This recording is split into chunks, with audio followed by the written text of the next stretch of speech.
Hey, a couple of things to note. I know we're kind of new to the video series, and I just wanted to mention to you guys that I'm going to record these videos as fast as I can to get these things done on time. There'll be little mistakes I make, and just, it is what it is. Also, I'm going to cover things in the videos that may be things you don't know yet. Don't stress, and maybe you don't even understand them yet. Don't stress yet. Just know that I'm introducing programming concepts, so we're going to flesh these out in program code shortly. And the program code is going to be really easy for you to grasp hold of as long as you stick with us. And realize that that was an accident. Realize that I don't expect you to understand everything all at once, but I do expect you to keep up with the flow. I just want to apologize for this random window that keeps popping up. I do want you to keep up with the flow, and as you keep up with the flow, you'll see those programming concepts start making sense over time. So just beware of those two things. I'm going to make mistakes like that, and I'm going to keep recording the video anyway because we want to get this to you as fast as possible, and just bear with me.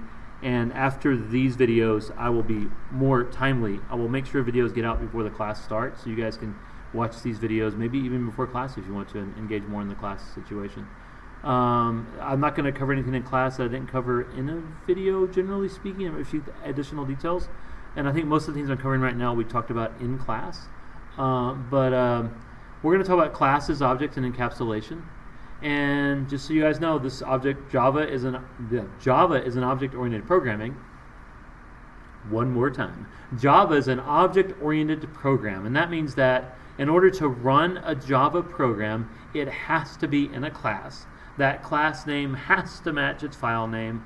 A class will have attributes and behaviors, and when we create that blueprint of attributes and behaviors, that creates an object that can be instantiated into the world. An object is a concrete instance of that class.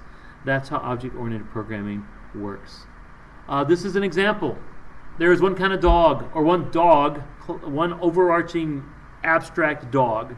And the dog class definition establishes that every dog will have a name, age, breed, and shot status.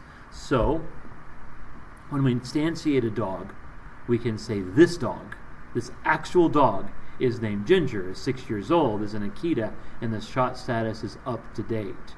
You can see that every one of these dogs may be different, but they all follow the same pattern. So the concrete abstraction, this dog is a dog. They're a concrete instance of the abstract class blueprint. That's the way object-oriented programming works. So just know that within a class, we encapsulate all the internal values and methods from outside sources. That provides security, and it allows you to protect that data from inadvertent changes. A method, then, is a self-contained block of program code that carries out an action. It's similar to procedures and procedural-oriented programming. We talked a little bit about procedural decomposition. Realize that when we break down an object, we're still talking about the procedures it can have, right? The different things it does and how those procedures can be broken down. So the methods are similar to procedures in procedural programming. We are going to stop here for now.